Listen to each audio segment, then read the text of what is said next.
नमस्कार, स्वागत है आपका एनबी न्यूज में। मैं हूं आपके साथ सचिन चौहान। आज हम बात कर रहे हैं अनलॉक इंडिया। कोरोना संकट के बीच आज देश पूरी तरह से अनलॉक कर दिया गया है।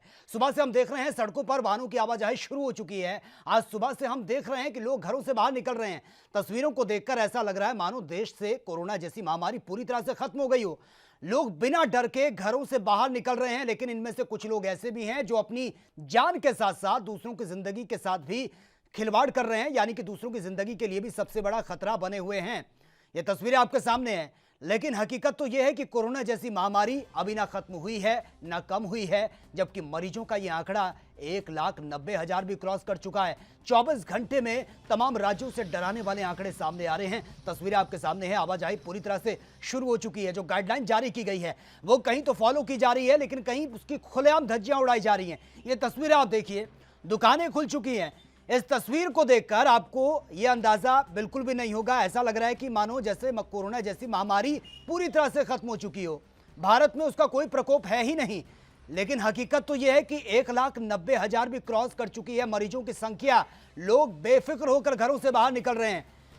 कामकाज को आगे बढ़ाने के लिए जो छूट दी गई है, आज पहला दिन है और उसके बाद से अगर हम देखें, सुबह से लेकर अब 1:05 हो चुके हैं और इसमें किस तरह से लोग इसको फॉलो कर रहे हैं, ये तस्वीरें आपके सामने है। ये आप देखिए, लंबी लंबी लाइनें आपको नजर आ रही है गाड़ियों की, और एक गाड़ी में कम से कम 2 से 3 लोग साफ तौर पर नजर आ रहे हैं। जबकि ये बार बार कहा गया है कि सिर्फ एक गाड़ी में अगर आप 2 व्हीलर से हैं तो सिर्फ एक ही शख्स उसमें बैठ सकता है, और अगर आप किसी कार से जाते हैं तो 2 लोगों को परमिशन है। लेकिन उसके बावजूद नियमों की खुलेआम धज्जियां उड़ती भी नजर आ रही हैं। जिन बॉर्डर को अब तक सील कर दिया गया था, उसको लेकर दिल्ली में बाकायदा प्रेस कॉन्फ्रेंस हुई है। फिलहाल दिल्ली में सभी दुकानों को खोलने की बात सामने आ रही है। हालांकि जो स्पा, सैलून और जिम हैं वो बंद रहेंगे, लेकिन जो बाकी एसेंशियल सर्विसेज हैं उनकी पूरी तरह से छूट देने की बात सामने आ रही है। और दिल्ली वो राज्य है जहां पर बहुत तेजी से संख्या बढ़ रही है। सुबह के वक्त जो आंकड़े सामने आए थे, 18,000 तक संख्या पहुंच चुकी थी दिल्ली में,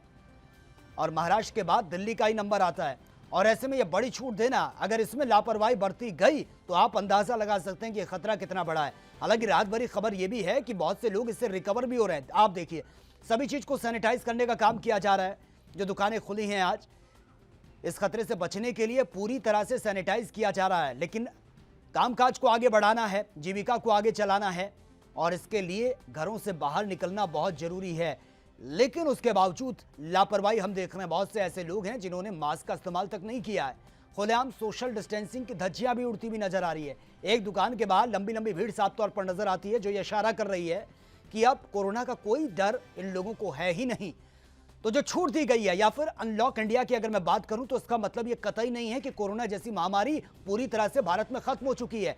हालांकि सच तो यही है कि संख्या बहुत तेजी से बढ़ रही है, और एग्जिट आंकड़ा जो है वो 1,90,000 भी क्रॉस कर चुका है। यह सच है। छूट इसलिए दी गई है ताकि लोगों की जो जिंदगी बेपटरी हुई है वो पटरी पर आ सके, कामकाज उनको मिल सके, लोगों को परेशानी का सामना ना करना पड़े। अगर इसमें लापरवाही बरतते हैं तो उनके खिलाफ सख्त एक्शन लिया जाएगा।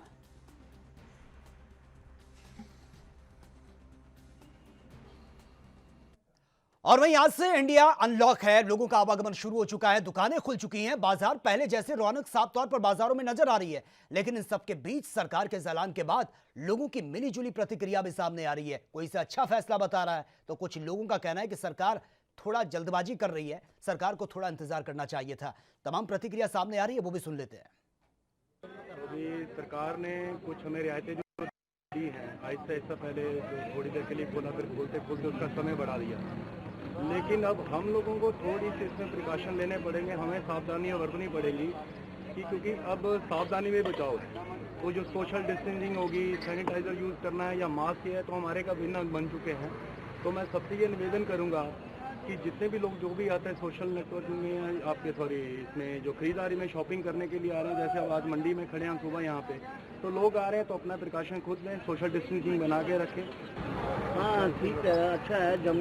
जम्मू में तो आसपास का सभी दुकानें, कारोबार खोले जा रहे हैं। सुनने में आ रहा है कि हर कोई को यहाँ पर ढाबे जितने भी हैं, मॉल वगैरह, मंदिर वगैरह, वो भी खुल जाएंगे। बड़ी अच्छी बात है।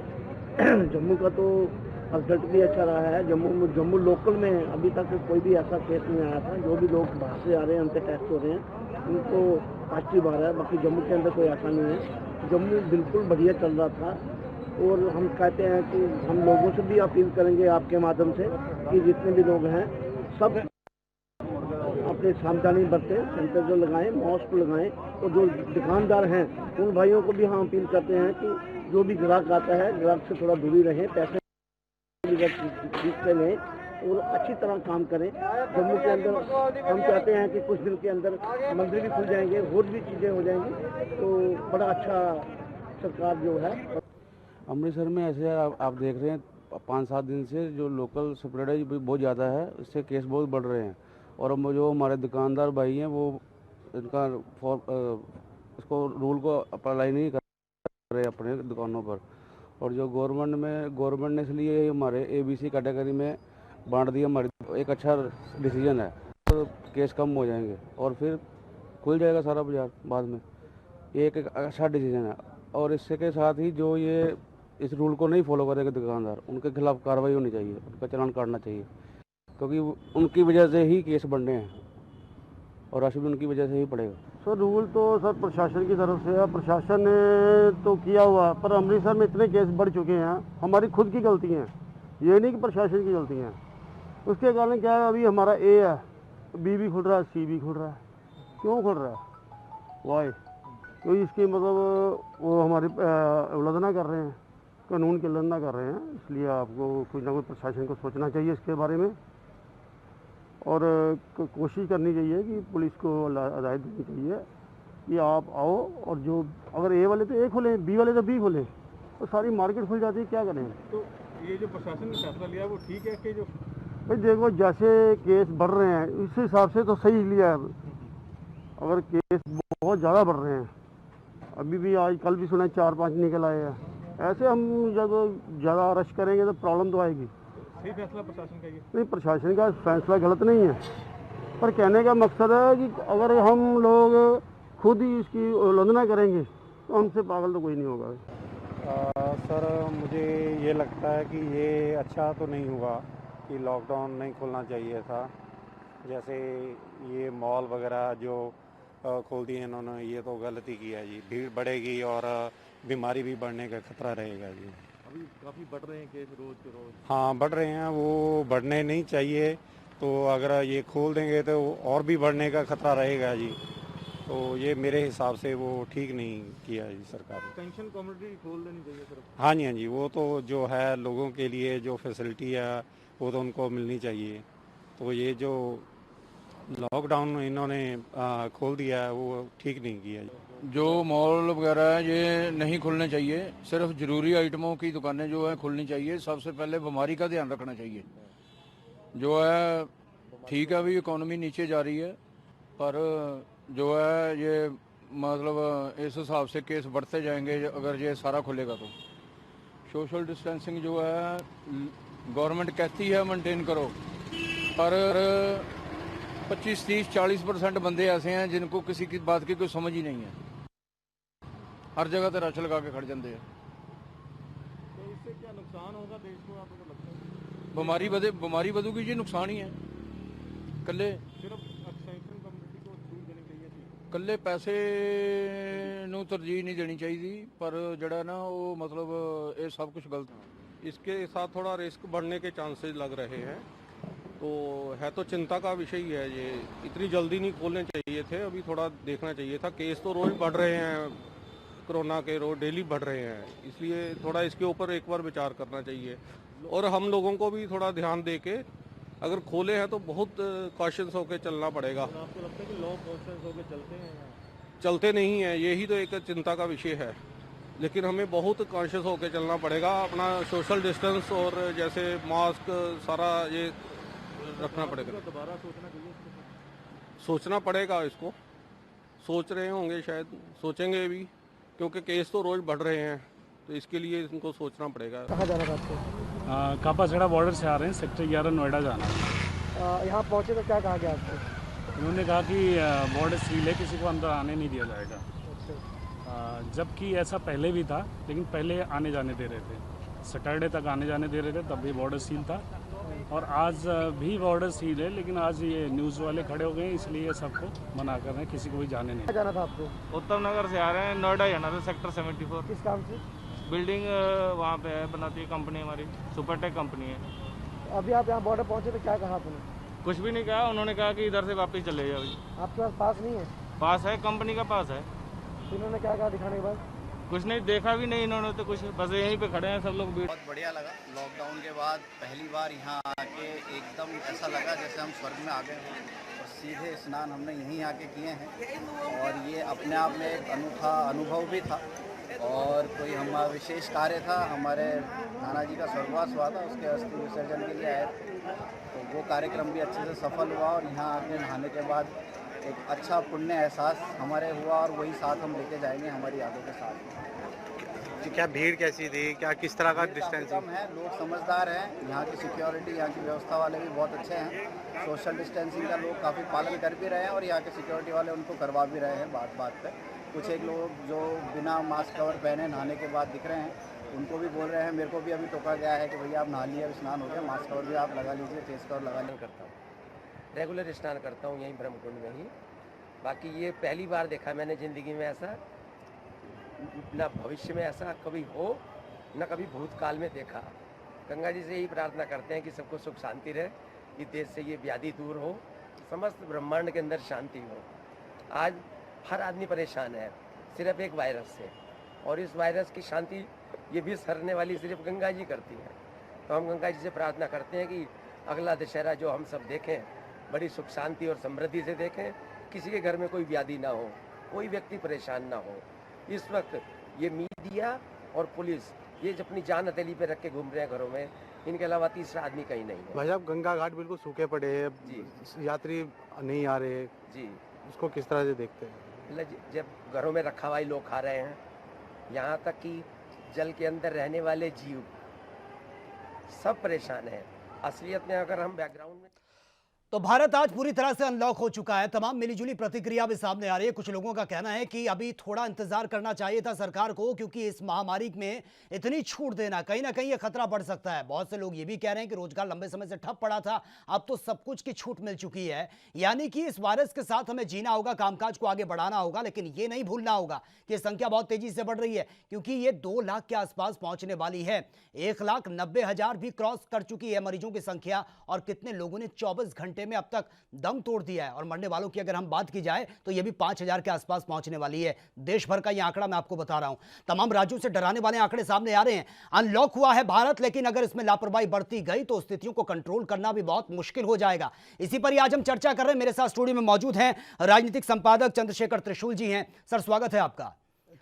चंद्रशेखर त्रिशूल जी, क्या आपको लगता है कि सरकार ने जो डिसीजन लिया वो भी उस दौरान जब संख्या 1,90,000 क्रॉस कर जाती है, किस तरह से आप देखते हैं ये सही डिसीजन है, सही वक्त पे जो लिया गया? देखिए, अनलॉक हो गया इंडिया, बहुत अच्छी बात है, लेकिन जो समस्या है वो लगातार बलशाली होती जा रही है। भारत 7वें नंबर पर पहुंच गया है दुनिया में, ये गौरतलब बात है। समाधान का मार्ग सरल होने से ज्यादा समस्या बलशाली अगर हो रही है तो फिर ये सोचने की बात है कि हम किस ओर जा रहे हैं और हमारा मार्ग आगे कितना कंटकाकीर्ण हो सकता है, उसमें क्या क्या परेशानियां आ सकती है। अनलॉक शब्द कह देने से पहले भी एक शब्द आया, सोशल डिस्टेंसिंग, लेकिन सोशल डिस्टेंसिंग की जिस तरह धज्जियां उड़ी, मखौल उड़ा, आप समझ सकते हैं अगर अनलॉक हुआ है किस तरह नियमों का दुरुपयोग होगा, किस तरह नियमों को अवहेलना की जाएगी।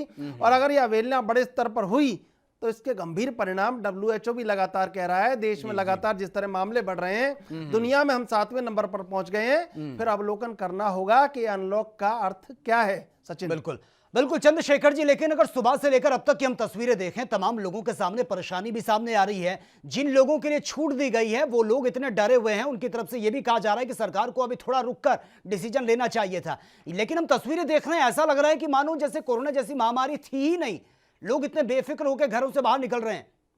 देखिए सचिन, सरकार को सारी चीज़ें करनी चाहिए, अनलॉक भी करना चाहिए, सारे फेज को पूरा करना चाहिए, लेकिन जो एक सबसे महत्वपूर्ण बात है वो महत्वपूर्ण बात ये है कि जो एक डिपार्टमेंट्स का, जो मिनिस्ट्रीज का जो कोऑर्डिनेशन है, उसकी अप्रोच ग्राउंड लेवल पर कैसे हो, इस बात को पुख्ता करनी चाहिए। वो कहीं नजर नहीं आ रही है। हवाई जहाज अगर उड़ाए गए तो डीजीसीए और हेल्थ जो मिनिस्ट्री है उसमें पूरी तरीके से कहीं कोऑर्डिनेशन नहीं देखा गया, और उसका परिणाम ये हुआ कि हवाई जहाजों में संक्रमितों ने यात्रा की।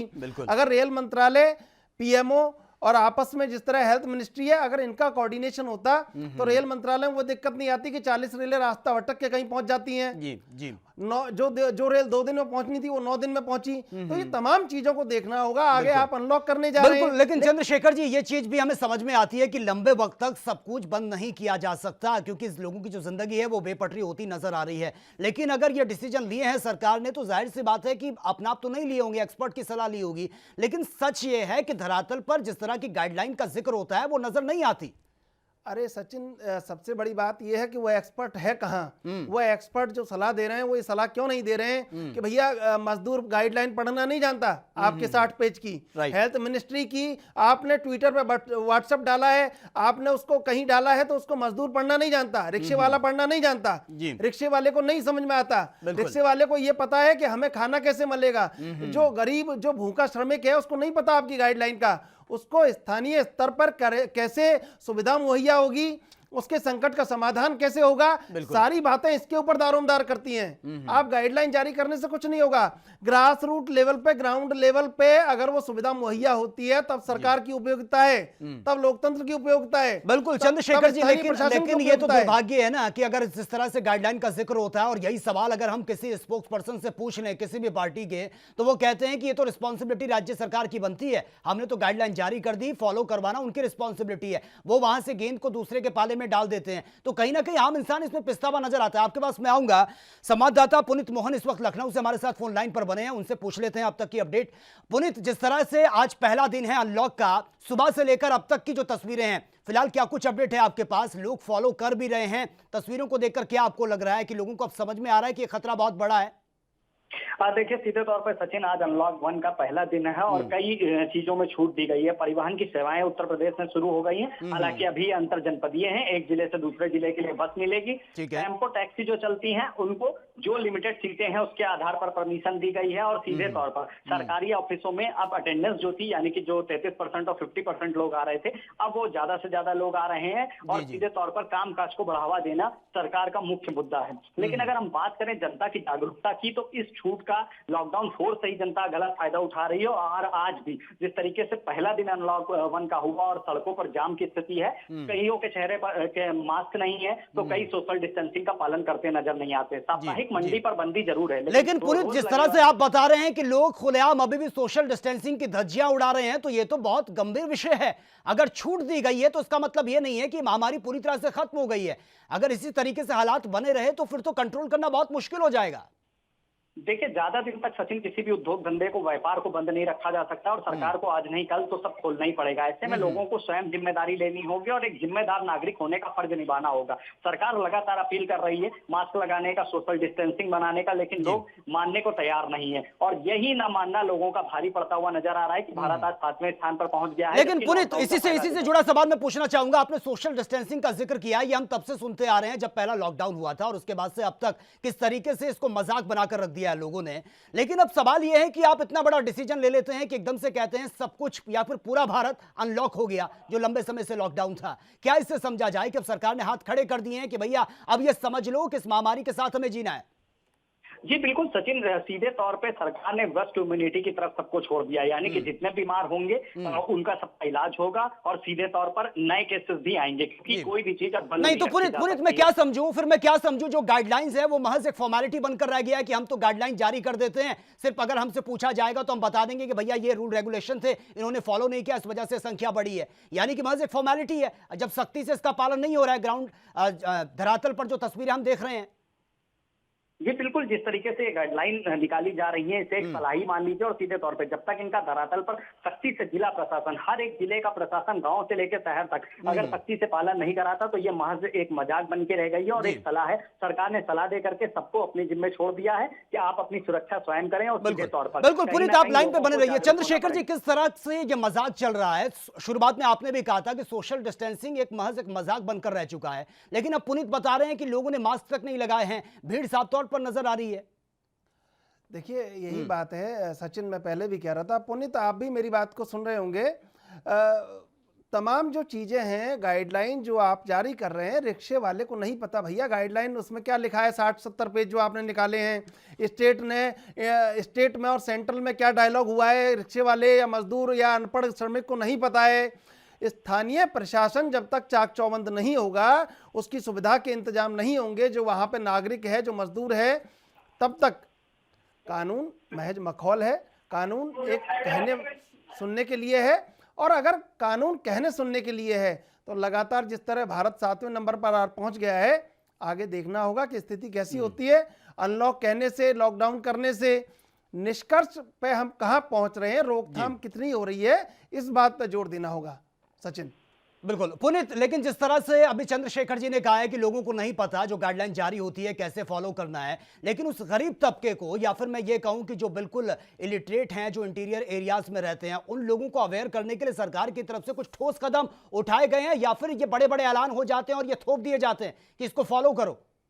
देखिए, अभी तक की तो सरकार की गाइडलाइन रही और जो ऐलान रहे हैं वो सिर्फ और सिर्फ किताबों तक ही सीमित है, जिसका आंकड़ा मुख्यमंत्री के सामने रखा जाता है हर राज्य के। लेकिन पुनीत ये भी तो सच है ना, क्योंकि जो ये महामारी थी, अब ये शहरों से जाकर गांव तक पहुंचने का सिलसिला शुरू हो चुका है, और इसका माध्यम बने हैं श्रमिक, जिनकी कोई टेस्टिंग नहीं हुई है। शुरुआत में उनको बॉर्डर पर रोका गया, और उसके बाद जब उन्होंने बिल्कुल ही आउट ऑफ कंट्रोल वो हो गए, तो यही भलाई समझी कि भैया इनको इनके घर तक छोड़ दो, ये खुद को क्वारंटाइन करें या ना करें, आगे देखा जाएगा। अब ये गांव तक पहुंच चुकी है महामारी। जी बिल्कुल सचिन, अब ये महामारी गांव तक पहुंच गई है, और सीधे तौर पे जिला प्रशासन की लापरवाही कहीं ना कहीं सामने निकल करके आ रही है। लेकिन उसके बावजूद सरकार के सामने जो आंकड़े रखे जाते हैं वो सिर्फ कागजी आंकड़े हैं कि हम इतना काम कर रहे हैं, इतनी जगह हमने राशन बंटवाया, इतने लोगों को सजग किया, कई एनजीओ को काम दिया गया है, लेकिन एनजीओ भी धरातल पर सही से काम नहीं कर रही। उत्तर प्रदेश की बात आपको बता दूं, गाँवों के लिए गाँव निगरानी समिति है, शहर के लिए शहर निगरानी समिति है, इवन मोहल्लों के लिए मोहल्ला निगरानी समिति बनाई गई है, जो नजर रखेगी कि बाहर से कौन आ रहा है, उनको क्वारंटाइन। बिल्कुल, लेकिन जो समिति बनाई गई है वो सिर्फ एक कागजों में बनाई गई है। एसी रूम में बैठकर कागजों में मेंशन कर दिया गया कि हमने ये समिति बना दी है, धरातल पर कई मॉनिटरिंग नहीं हो रही है। जी बिल्कुल, ये समितियां केवल और केवल कागजों में हैं, और दूसरी बात, जो समितियों के सदस्य हैं वो भी सक्रियता नहीं दिखा रहे हैं। कहीं ना कहीं मार्केट खुलने के साथ वो अपने काम धंधे में लग गए हैं, और अब लापरवाही इस तरह निकल करके सामने आ रही कि श्रमिक सीधे अपने घरों में पहुंचे जा रहे हैं, क्वारंटाइन सेंटर भी नहीं पहुंच पा रहे हैं, और सीधे अपने घर जाते हैं और अपने लोगों से मिलते हैं, जिसके कारण ये संक्रमण बढ़ रहा है। जी ठीक है, चलिए पुनीत, बहुत बहुत शुक्रिया फिलहाल आपका इस तमाम जानकारी के लिए। मुंबई से संवाददाता शुभम पांडे इस वक्त फोन लाइन पर है। शुभम, महाराष्ट्र की अगर हम बात करें, इस वक्त टॉप पर चल रहा है और दिल्ली भी उसको पीछे छोड़ने वाला है। फिलहाल लेटेस्ट जानकारी आपके पास क्या है, क्योंकि अनलॉक का आज पहला दिन है। चलिए, लगता है शायद डिस्कनेक्ट हो चुका है। चंद्रशेखर जी, आपके पास मैं आना चाहूंगा। स्थिति बहुत ज्यादा गंभीर होती नजर आ रही है। सोशल डिस्टेंसिंग जिसका माहौल शुरुआत से लेकर अब तक उड़ाया जा रहा है, और ऐसे में अब अनलॉक कर दिया जाता है पूरे भारत को। क्या आपको लगता है, क्या आम लोगों के बारे में सरकार सोच रही है, या फिर सिर्फ अपना फायदा है कि अब तक घाटा हुआ है उसकी भरपाई करनी है? देखिए सचिन, लॉकडाउन से लेके जनता कर्फ्यू से लेके आज तक सरकार अपनी स्पीड से चल रही है। सरकार अपने सारे नियम कायदों से, जो भी लोगों से उन्होंने अपेक्षा की है, वो सारे नियम कायदों पर लोग खरे उतर रहे हैं। ठीक है, कुछ लोग मास्क नहीं लगा रहे हैं, लोग घबराए हुए हैं, भयग्रस्त हैं। जनता कर्फ्यू का ऐलान हुआ रात को 12 बजे, उन्होंने कहा 25 तारीख से लॉकडाउन होगा, तो लगातार लोग अपना राशन लेने में जुट गए, और सही किया, जुट गए। बाद में जो हालत हुई, जिस तरह आपको देखने को सब पता है, मजदूर परेशान हुआ। सरकार नियम कायदे सारे लोग फॉलो कर रहे हैं, सरकार को लोग मान रहे हैं, लेकिन सरकार का एक नैतिक दायित्व बनता है कि स्थानीय प्रशासन से एक जवाबदेही तय की जाए कि स्थानीय प्रशासन और राज्यों से जो कोऑर्डिनेशन है वो कहीं नजर नहीं आ रहा। राज्यों से कोऑर्डिनेशन, एक कहीं वार रूम बनाना, कोरोना कंट्रोल रूम बनाना चाहिए दिल्ली में, और दिल्ली में कोरोना कंट्रोल रूम बना के सभी राज्यों को उस पर लेकर, और स्थानीय प्रशासन क्या कर रहा है क्या नहीं कर रहा है ये पहुंचना चाहिए।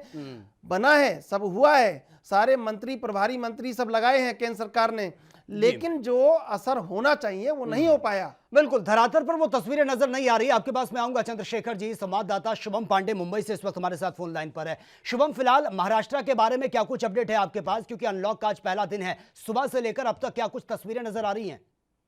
देखिए, सुबह से अगर बात करें तो आज 1 जून के दिन यहाँ पर तमाम गाड़ियों की जो है तादाद आज पिछले कई दिनों से यहाँ ज्यादा बढ़ चुकी है। लोग घरों से बाहर निकलने लगे हैं, क्योंकि महाराष्ट्र सरकार ने 3 तारीख से लोगों को कहा कि वो सड़कों पर घूम सकते हैं। हालांकि रात को 9 बजे से लेकर सुबह 5 बजे तक कर्फ्यू रहेगा। इसके अलावा सैर सपाटे के लिए जुहू के तट पर जा सकते हैं, जो समुद्री तट है वहां पर आप जा सकते हैं। लेकिन जिस तरह से आज गाड़ियों की तादाद काफी अत्याधिक निकली, कुछ इक्का दुक्का रिक्शे और टैक्सियां भी मुंबई सड़कों पर दौड़ने लगी। हालांकि एक रिक्शे में 2 से ज्यादा सवारी लेकर नहीं जा पा रहे हैं। जी ठीक है, चंद्रशेखर जी आपसे कुछ पूछना चाहते हैं, राजनीतिक संपादक हैं एमबी न्यूज के, सर पूछिए।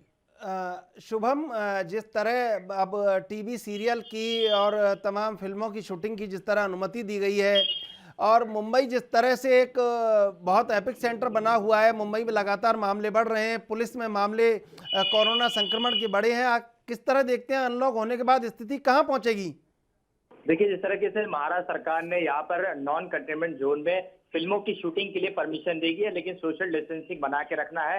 ऐसे में कुछ सीरियल्स जो है पिछले कई दिनों से जो बंद पड़े थे, जिनकी जो है एपिसोड शूट नहीं हुए थे, वो अब शूटिंग की शुरू हो चुकी है। ऐसे में सबसे बड़ा खतरा है कि जिस तरीके से कोरोना वायरस का संक्रमण दिन ब दिन जो बढ़ रहा था, पुलिस कर्मियों के अंदर बढ़ रहा था, ऐसे में पुलिस कर्मी और तमाम जो प्रोड्यूसर फिल्म जिसकी शूटिंग करेंगे, जिस धारावाहिक या जिस भी फिल्म की, उन्हें पूरी तरह से सावधानी बरतनी होगी। महाराष्ट्र सरकार ने दिशा निर्देश तो भले दिए हैं, लेकिन उसका पालन करना सबसे बड़ा महत्वपूर्ण कार्य होगा इस समय, चूंकि मुंबई में भाग दौड़ वाली हमेशा यहाँ पर शहर रहती है, लोग भागते दौड़ते रहते हैं यहाँ पर। ऐसे में सोशल डिस्टेंसिंग किस तरह से ख्याल रखा जाएगा, ये एक बहुत बड़ा चुनौती का जो है चुनौतीपूर्ण कार्य होगा यहाँ के तमाम रहवासियों की।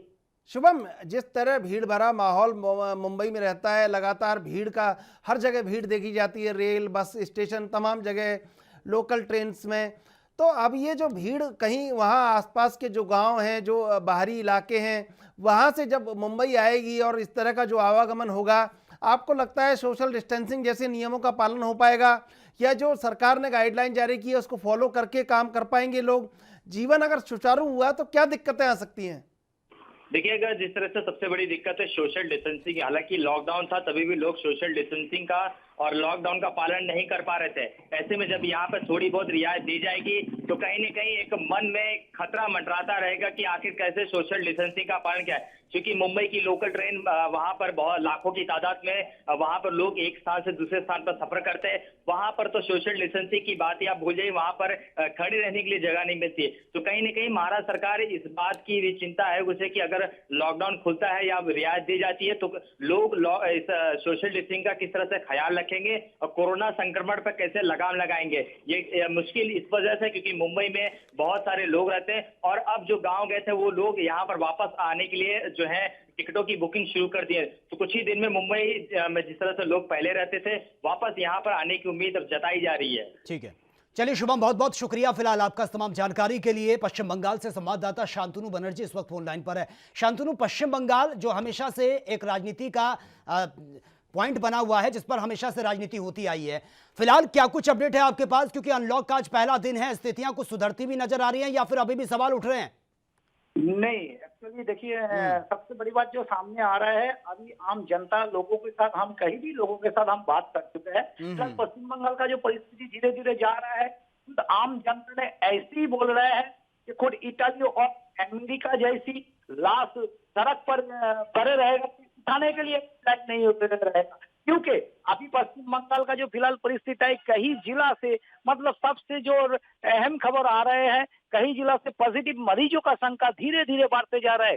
क्योंकि हम देखा है कभी 72 घंटा का अंदर करीब 1000 का ऊपर मरीज का संख्या बढ़ रहा है। क्योंकि अभी फिलहाल जो परिस्थिति है, जो इस परिस्थिति को लेकर जो परियायी मजदूर लोग जो है, सो बाहर गांव के जो लोग है, अभी जो लगातार ट्रेन घुस रहे हैं, इसी ट्रेन में कम से कम 50% लोगों का कोरोना पॉजिटिव मिल रहा है। लेकिन इन लोगों को जब क्वारंटाइन सेंटर में डालने के लिए खुद मुख्यमंत्री ममता बनर्जी ने बोला है कि कहीं भी क्षेत्रों, कहीं भी डिस्ट्रिक्ट का, कहीं भी इलाका में जो क्वारंटाइन बनाने के लिए जो स्कूल बिल्डिंग को लेके सुबह के वक्त आपने ये मुझे बताया था, जब सुबह के वक्त आपसे अपडेट ली गई थी कि जो क्वारंटाइन सेंटर जो बनाए गए हैं उसको लेकर आसपास के लोग ऑब्जेक्शन उठा रहे हैं, उनको डर है, उसको लेकर भी कोई सही व्यवस्था नहीं की है ममता सरकार ने। लेकिन इसके बाद भी खुद हम बहरमपुर क्षेत्रों में जो मतलब अभी जो तस्वीरें सामने आता है, बहरमपुर क्षेत्र में कई लोगों ने मतलब जमकर उसका प्रदर्शन कर रहे हैं, लेकिन फिलहाल उन्हीं लोगों को पुलिस ने अरेस्ट करके फिर लेके गया, क्योंकि उन लोगों का सिर्फ यही कहना है कि हम क्वारंटाइन सेंटर बनाने हम नहीं देंगे, क्योंकि अभी जो मतलब पूरा देश भर में जो चल रहा है, पूरा राज्यों में जो पश्चिम बंगाल में चल रहा है, इसमें 50% जो बाहर गांव का लोग आता है उसमें। आप लाइन पे बने रहिए। चंद्रशेखर त्रिशूल इस वक्त हमारे साथ स्टूडियो मेरे साथ मौजूद हैं। चंद्रशेखर त्रिशूल जी, आप पूछिए, बहुत गंभीर स्थिति बनी है इस वक्त पश्चिम बंगाल में। शांतनु, आप मेरी आवाज सुन पा रहे हैं? जी जी शांतनु, जिस तरह का माहौल है, जिस तरह बाहर गांव से लोग लगातार अब कलकत्ता आएंगे, तमाम भीड़ भरे शहर जो हैं वो भीड़ में तब्दील हो जाएंगे, जो शहर खाली पड़े थे, आपको लगता है सरकार की और स्थानीय प्रशासन की जो जवाबदेही है कहीं दिख रही है आपको वहां पे, या ठीक ऐसे ही चल रहा है कि नियम जारी हो गया और जमीन पर कुछ नहीं है? सबसे चंद्रशेखर को हम कहना चाहता है, फिलहाल पश्चिम बंगाल का जो तस्वीरें अभी कहीं इलाका से, कहीं गांव से, कहीं मोहल्लों से जो तस्वीरें सामने आता है, कहीं भी इलाका में कोई पुलिस कर्मचारियों को भी नजर में नहीं आता है। सबसे बड़ी बात यही है, क्योंकि अभी पश्चिम बंगाल में कहीं इलाका पर पुलिस कर्मचारियों की भी पॉजिटिव रिपोर्ट मिल गया। इसको लेकर पुलिस कर्मचारियों को कलकत्ता पीटीसी में इलाका में खुद हंगामा और बवाल मचा दिया था। तो इसके ऊपर जो हम ध्यान रखते हैं, फिलहाल पश्चिम बंगाल का सभी क्षेत्रों पर आम जनता घूम रहे हैं, ऐसी भी घूम रहे हैं, किसी का मुंह में मास्क भी नहीं है, लेकिन पूरा इलाका एकदम नॉर्मल जैसी लग रहा है, लगता है ऐसी पश्चिम बंगाल में कोई कहीं कोरोना जैसी कोई वायरस आया ही नहीं। सबसे बड़ी बात सामने आ रहा है। बिल्कुल, हम समझ सकते हैं शांतनु, जिस तरह से आप बता रहे हैं कि लापरवाही जो बढ़ती जा रही है, यानी कि सीधा सीधा आप साफ साफ शब्दों में कहूं तो एक बड़ी महामारी को हम खुद ही इनवाइट कर रहे हैं, कि जिस खतरे से बचने के लिए बार बार लोगों से अपील की जा रही थी, वो खतरा हमारे सामने है। अगर इसी तरीके से लापरवाही चलती रही तो आने वाले वक्त में स्थितियां और भी ज्यादा भयावह हो सकती है। चलिए शांतनु, फिलहाल के लिए बहुत बहुत शुक्रिया आपका तमाम जानकारी के लिए। हमारे साथ राजनीतिक एक्सपर्ट रजा रिजवी इस वक्त फोन लाइन पर है। रजा रिजवी जी, स्वागत है सर आपका एनबी न्यूज में।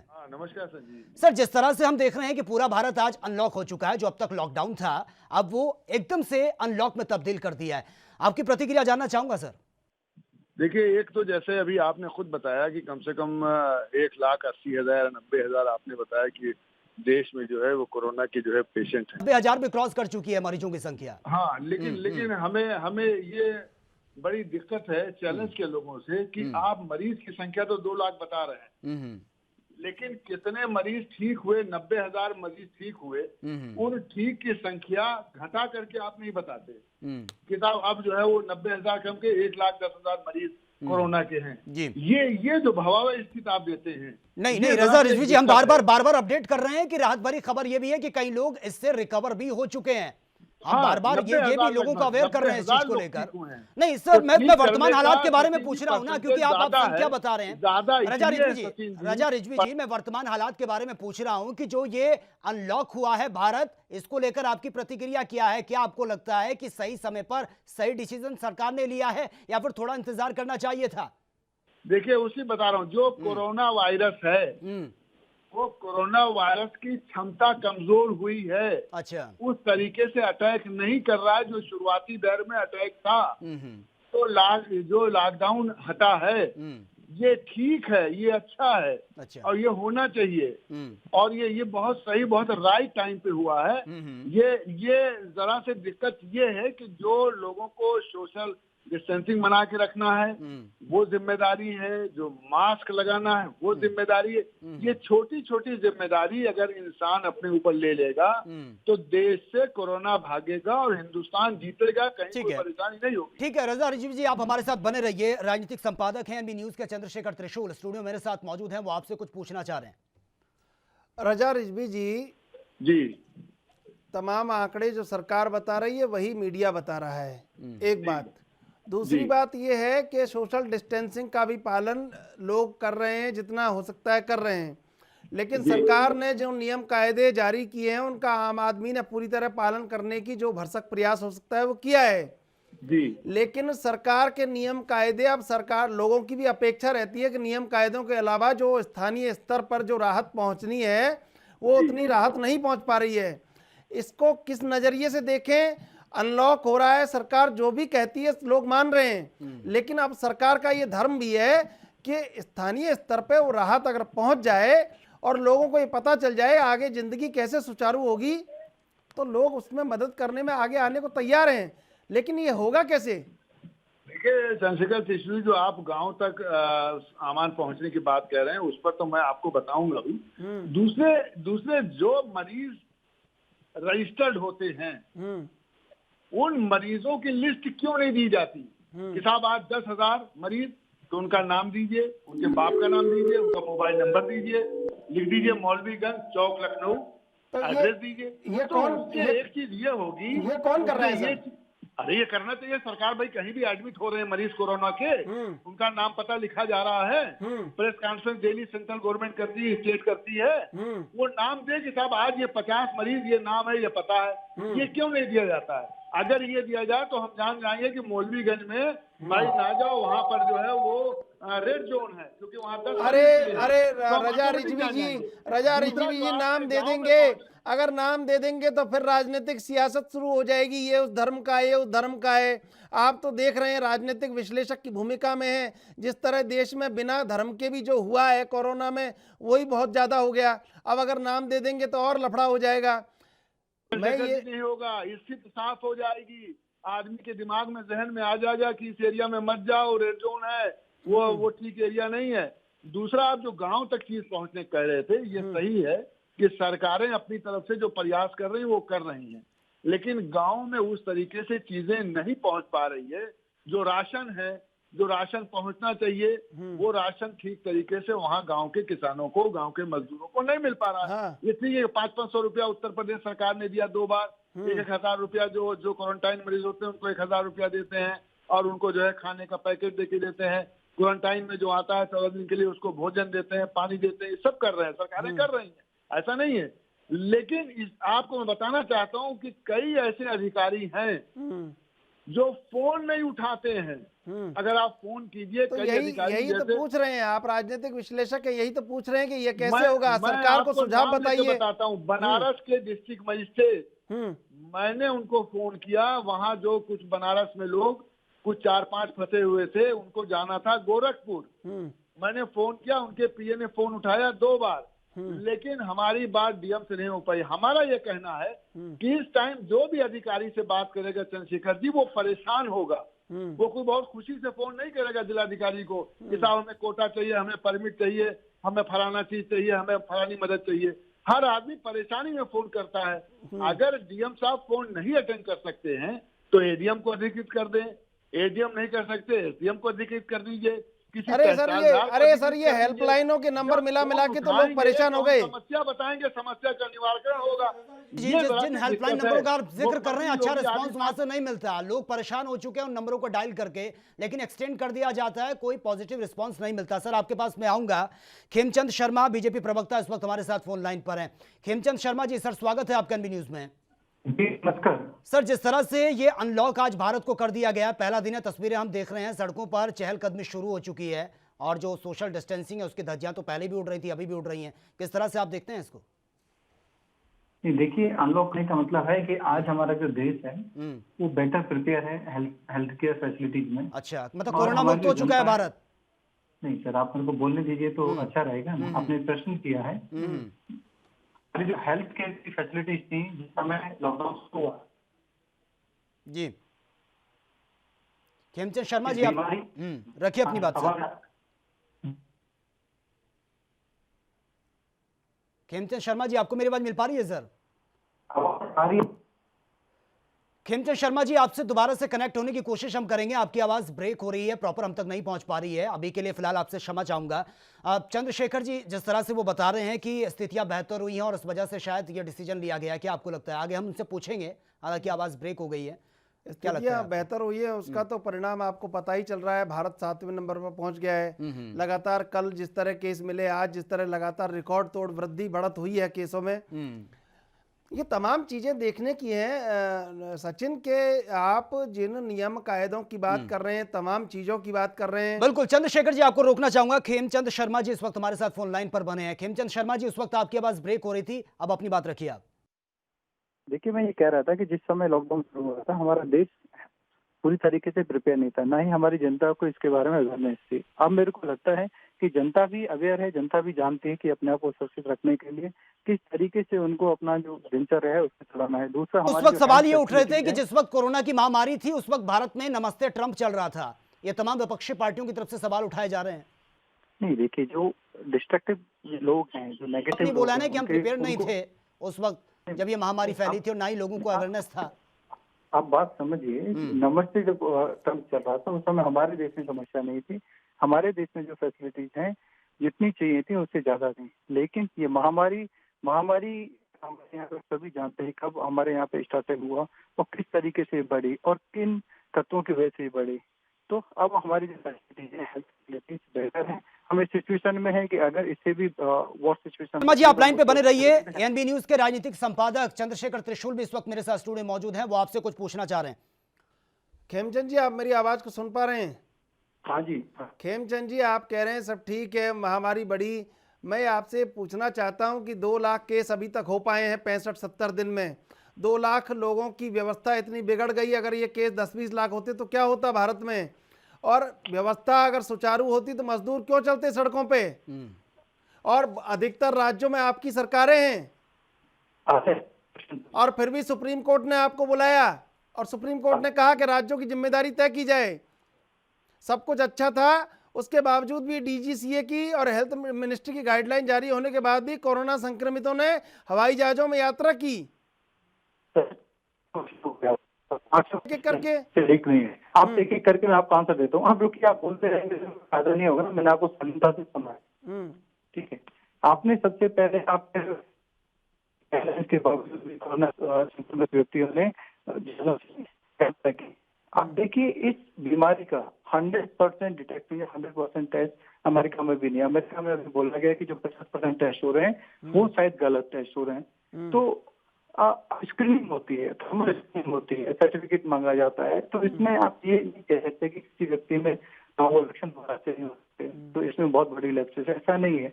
आप देखेंगे इवन रेलवे में और एयरवेज पे प्रॉपर स्क्रीनिंग हो रही है, प्रॉपर जो है जो गाइडलाइंस है उसके लोगों को किस तरीके से उसमें कुछ ना कुछ कमी तो निकलेगी, क्योंकि सभी पहुंच पा रही है। थोड़ा कोशिश कीजिए, ऐसी जगह आप खड़े हो जाइए जहां पर नेटवर्क सही हो।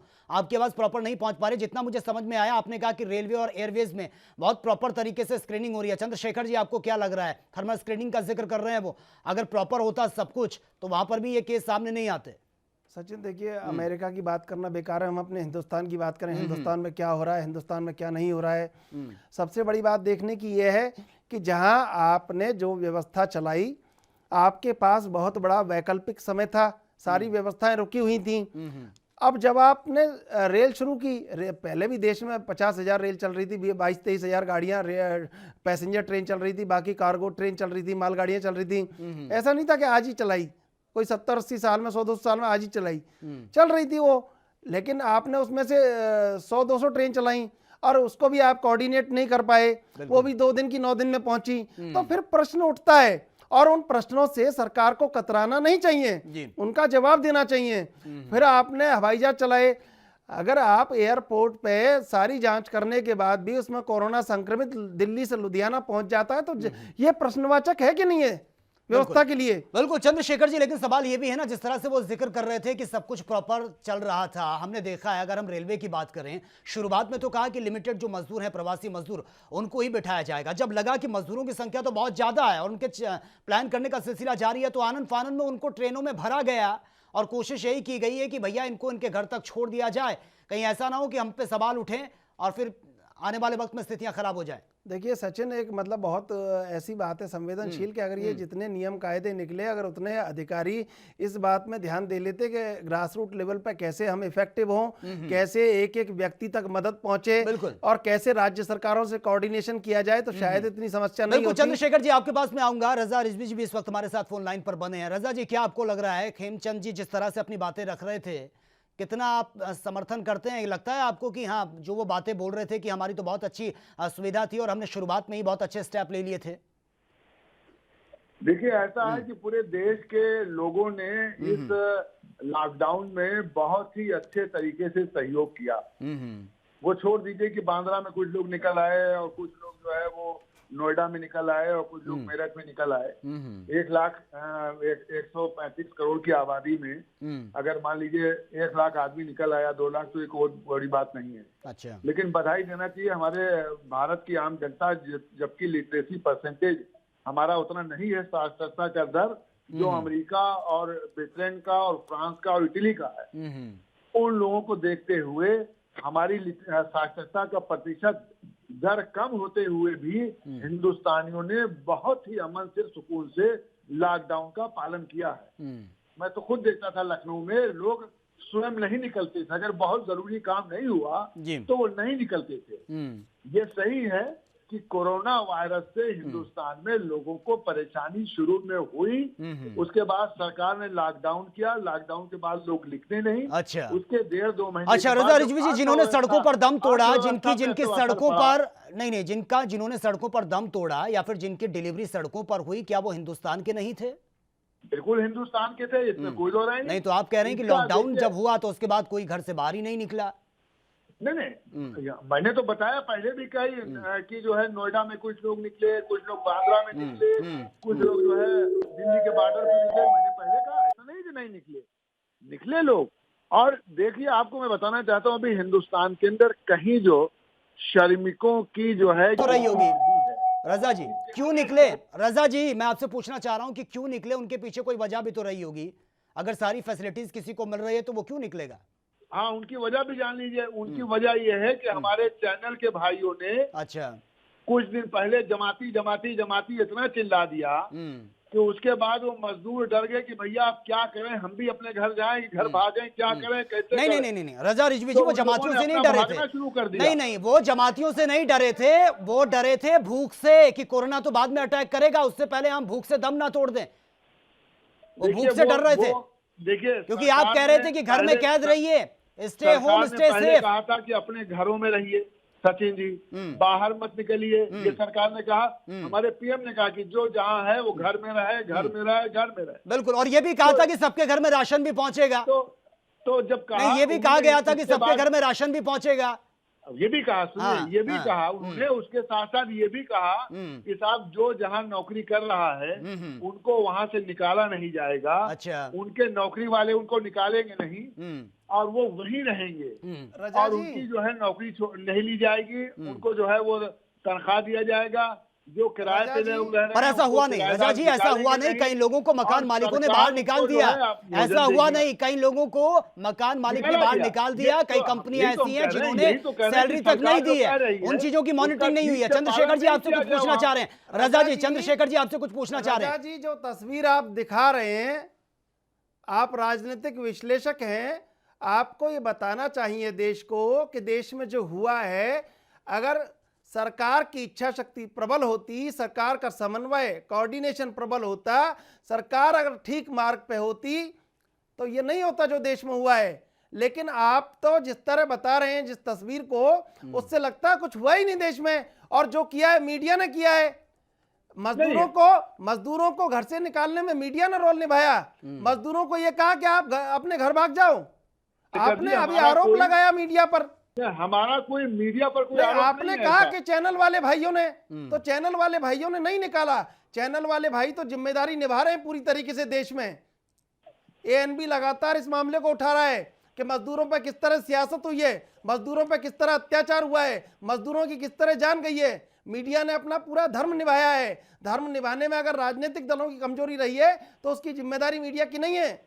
हम बराबर चेताते रहे। अभी भी आप समझिए, हमारे देश में श्रमिकों की, मजदूरों की सही जनसंख्या की जानकारी नहीं है। अरे रजा रिजवी जी जानकारी नहीं है। कमीशन बनाया जाएगा और कमीशन बना करके श्रमिकों को जो है रजिस्टर किया जाएगा और रजिस्टर जब श्रमिक हो जाएंगे, अगर किसी स्टेट में, अरे रजिस्टर होना तो बहुत दूर की बात है, पहले उनको बचा तो लीजिए सर, वो भूख से दम तोड़ रहे हैं। कंसंट्रेट हम सवाल जो पूछ रहे हैं, आपने कहा चैनल वाले भाइयों ने निकाला, किसने निकाला? चैनल वाले भाइयों ने, बताइए आप। नहीं, मेरा ये कहना नहीं है। लेकिन अब जैसे मैं कह रहा हूँ कि 2 लाख आप बता रहे हैं, उसमें बताइए कि 90,000 अरे जो मीडिया, अरे जो आपकी संख्या कम दे दीजिए ना। आपकी जो संख्या बताई जा रही है, सरकार जो गाइडलाइन जारी कर रही है, सरकार जो रोज प्रेस कॉन्फ्रेंस करती है, मीडिया उसी को बता रहा है। मीडिया नहीं, रजा जी तो जो एग्जैक्ट आंकड़े हैं, क्योंकि 1,90,000 भी क्रॉस हो चुकी है, वो शुरुआत में 1,80,000 बता रहे थे। तो देखिए कितने मरीज ठीक हो गए हैं। अरे वो ठीक हो गए ना, अगर नहीं हम उसको भी बता रहे हैं कि कई लोग रिकवर भी हुए हैं। हम लोगों को डरा नहीं रहे हैं, वो मरीज हम लोगों को डरा नहीं रहे हैं, हम लोगों को सच्चाई बता रहे हैं। अगर ठीक हो गए ना, हमारा मकसद डराना नहीं है सर। 7वें नंबर पहुंच गया दुनिया में। बिल्कुल। रजा रिजवी जी आपके पास में आऊंगा। कांग्रेस के स्पोक्स पर्सन सचिन रावत इस वक्त हमारे साथ फोन लाइन पर है। सचिन, स्वागत है आपका एनबी न्यूज में। धन्यवाद। सचिन, जिस तरह से अनलॉक कर दिया गया है पूरे भारत को, क्या आपको लगता है कि अब तक तो लॉकडाउन था, बार बार ये कहा जा रहा था घरों में रहिए, सब कुछ ठीक हो जाएगा, लेकिन अब ऐसा क्या हुआ कि अचानक से एकदम से पूरे भारत को अनलॉक कर दिया गया? कोरोना खत्म हो गया क्या? देखिए सचिन जी, आपने देखा होगा कि जब केसेस हमारे यहाँ पे 500 थे, तब हमने पहला लॉकडाउन किया था। लेकिन आज केसेस आपने देखा होगा कि 1.5 लाख से ज्यादा हो गए हैं और 2 लाख पहुंचने के करीब हैं। तब आपने लॉकडाउन। बिल्कुल सचिन, यही जानना चाहूंगा, जब 500 संख्या थी और उस वक्त लॉकडाउन का डिसीजन लिया गया, क्या आपको लगता है कि सही समय पर सही डिसीजन लिया था, या फिर उस वक्त नमस्ते ट्रंप चल रहा था भारत में? देखिए जिस प्रकार आपने देखा होगा कि कोविड-19 ये दिसंबर में स्टार्टिंग हुई थी इसकी, और पहला केस 30 जनवरी को केरल में आया था और आदरणीय राहुल गांधी जी ने 12 फरवरी को सबको सचेत कर दिया था। तब उसके बाद में डॉक्टर हर्षवर्धन श्याम जो स्वास्थ्य मंत्री थे, वो उपहास उड़ा रहे थे राहुल गांधी जी का, और वो कह रहे थे कि ये जो महामारी है ये भारत में नहीं आने वाली है। उसके बाद में आपने नमस्ते ट्रंप किया, अहमदाबाद में आपको एक रैली ट्रंप संबोधित करने वाले थे, इस वजह से आपने भीड़ जुटाई थी। आपको मध्य प्रदेश की सरकार बनानी थी, इस वजह से आपने मेंबर ऑफ पार्लियामेंट चालू रखा।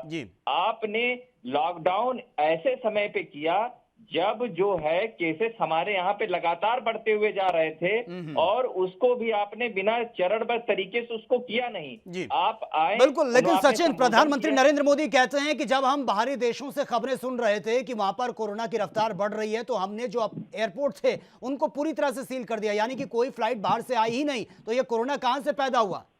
देखिए आप देखिए, हमारे जो पीएमओ ऑफिस में आईबी होता है, ईडी होता है, सभी सारी एजेंसियां होती हैं, और वो एजेंसियां डायरेक्ट पीएमओ को सूचित करती हैं, एक एक पल पल की रिपोर्ट सूचित करती हैं। आपको सबको पता था कि कोरोना महामारी बढ़ेगी और भारत में भी आ सकती है। आपने एयरपोर्ट पे स्क्रीनिंग की तौर पे थर्मल मशीन रखी। थर्मल मशीन से कैसे स्क्रीनिंग हो सकती है? और दूसरी बात, जहां तक आपने देखा होगा कि 15 लाख लोग एयरपोर्ट के जरिए देश में आए हैं। वो आए हैं महाराष्ट्र में, गुजरात में, जहां जहां भी लोग आए हैं, वो बड़े घर के लोग हैं, उनको सरकार लाने के साथ साथ में उसके बाद में कहीं ना कहीं कोरोना उसी की वजह से बढ़ा।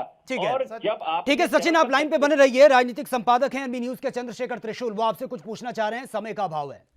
सचिन, जिस तरह उम्मीदें आगरा हो गई हैं, मुसीबतें मुंबई हो गई हैं और आफत अहमदाबाद हो गई है, अनलॉक इंडिया हो गया है, ये कोरोना का जाल कैसे टूटेगा? भारत तो 7वें नंबर पर पहुंच गया है।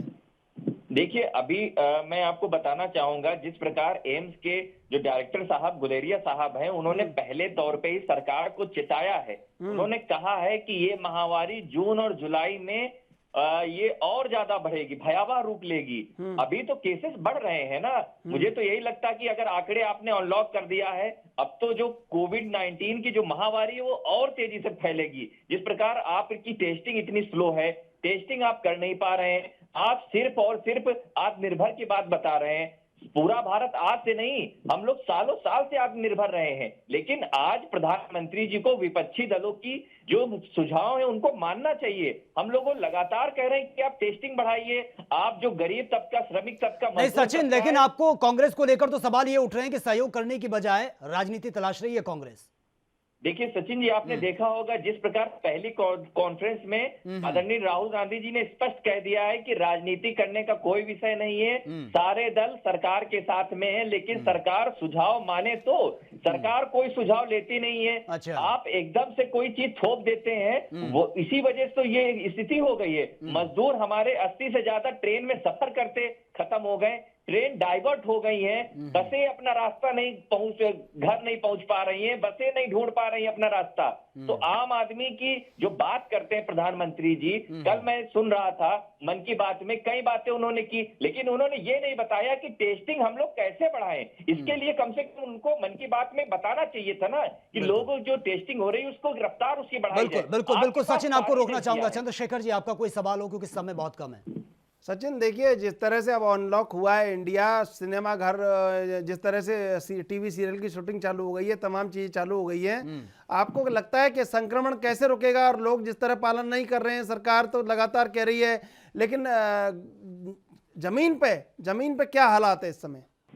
देखिए चंद्रशेखर जी, जहां तक आपने देखा होगा WHO ने पहले ही आगाह कर दिया था कि इस संक्रमण की जब तक वैक्सीन नहीं बनेगी तब तक इस संक्रमण को कोई नहीं रोक सकता है। हम लोग सोशल डिस्टेंसिंग करके मास्क लगा करके लोगों से दूरी बना करके तो रह सकते हैं, लेकिन ये संक्रमण किसको होगा जब तक टेस्टिंग के जरिए पता चलेगा। आपने देखा होगा कि अमेरिका में जिस प्रकार भयावह रूप हो गए हैं, आपने देखा होगा लोग अब उग्र हो गए हैं। अब वही हालात क्या देश में बनाना चाहते हैं प्रधानमंत्री जी? इसके लिए प्रधानमंत्री जी को एक विपक्षी दल की एक बैठक करनी चाहिए और सभी लोगों को सचेत करके एक बिल्कुल। सचिन रावत, सिर्फ अमेरिका के हालात भयावह नहीं हुए हैं, महाराष्ट्र के भी हालात जो हैं वो अब भयावह होते नजर आ रहे हैं। जी, आने वाले समय में अगर ऐसी स्थिति रही तो पूरे देश के हालात भयावह हो सकते हैं, क्योंकि केसेस अभी बढ़ेगा। सचिन जी, जुलाई में ये देखिएगा भयावह रूप ले सकता है। इसी वजह से अभी भी सरकार को लोगों को जागरूक करके, लोग भी जागरूक होकर के इससे हम लोगों को सबको लड़ना है और इसको हराना है। इसके लिए टेस्टिंग अति आवश्यक है, ये लगातार कांग्रेस पार्टी कह रही है। ठीक है, चलिए सचिन रावत, बहुत बहुत शुक्रिया फिलहाल आपका हमसे जुड़ने के लिए। Chandrashekhar ji, final comment sir आपसे। देखिए सचिन, तमाम अनलॉक हो गया है इंडिया, लेकिन जिस तरह से अगर नियमों का पालन नहीं हुआ जमीनी स्तर पे, तो आने वाले दिनों में दिक्कत बहुत हो सकती है। WHO ने भी कहा है, तमाम लोगों की जानकारी में है, और भारत आज 7वें नंबर पर पहुंच गया है। ठीक है, तो ये रुकेगा कैसे, ये सोचने का विषय है। बिल्कुल। रजा रिजवी जी हमारे साथ बने हुए हैं। सर, फाइनल कमेंट आपसे सर। रजा जी, आप जी चलता रहेगा और जो है वो अनलॉक भी रहेगा और कोरोना वायरस के रोकने के लिए अब आदमी को भी जुटना पड़ेगा। ये दोनों चीजें अब साथ चलेंगी, तभी जो है अर्थव्यवस्था भी मजबूत होगी और मरीज जो आएंगे वो ठीक होते रहेंगे। ये बंद नहीं करना है, लॉकडाउन करना नहीं है, और इलाज भी होता रहे और ज्यादा कम से कम मरीज निकले, इसका आम जनता को भी ध्यान रखना है। ठीक है, चलिए रजा रिजवी जी, बहुत बहुत शुक्रिया फिलहाल आपका हमसे जुड़ने के लिए। चंद्रशेखर त्रिशूल जी, आपका भी बहुत बहुत शुक्रिया इस डिबेट का हिस्सा बनने के लिए। बहुत ही गंभीर मुद्दा था, क्योंकि आज से इंडिया पूरी तरह से अनलॉक हो चुका है। सवाल यह है कि जो संख्या बढ़ रही है उस पर भी हमें ध्यान देना होगा, क्योंकि 1,90,000 क्रॉस कर चुकी है मरीजों की संख्या, और कई ऐसे लोग हैं जिन्होंने अब तक दम तोड़ दिया है। लेकिन राहत भरी खबर यह भी है कि कई लोग इस महामारी से पूरी तरह से रिकवर हो चुके हैं, जिन्होंने सावधानी बरती है, जो तुरंत डॉक्टर के पास गए, जिन्होंने अपना टेस्ट करवाया है। लेकिन सवाल यह है कि जब इतना संकट है देश में और इस तरीके से छूट देना, उसमें जो गाइडलाइन जारी होती है उसको जमीनी स्तर पर सरकार को उतारना होगा, तभी हम ये उम्मीद कर सकते हैं कि आने वाले वक्त में स्थितियां सामान्य हो सकती हैं। अगर सिर्फ गाइडलाइंस जारी हो जाए और महज एक फॉर्मेलिटी के तौर पर वो रह जाए, तो ये सोचना कि इस महामारी से हम मुक्ति पा सकते हैं, तो ये मजाक के सिवा कुछ नहीं हो सकता। तो बहुत जरूरी है कि सभी पार्टियों को और सरकार को भी सभी एक दूसरे का सहयोग करें, ताकि इस महामारी से रिकवर किया जा सके और आने वाले वक्त में स्थितियां बेहतर हो सके। तो फिलहाल मेरे साथ इतना ही। तमाम खबरों के लिए आप बने रहिए एनबी न्यूज के साथ। नमस्कार।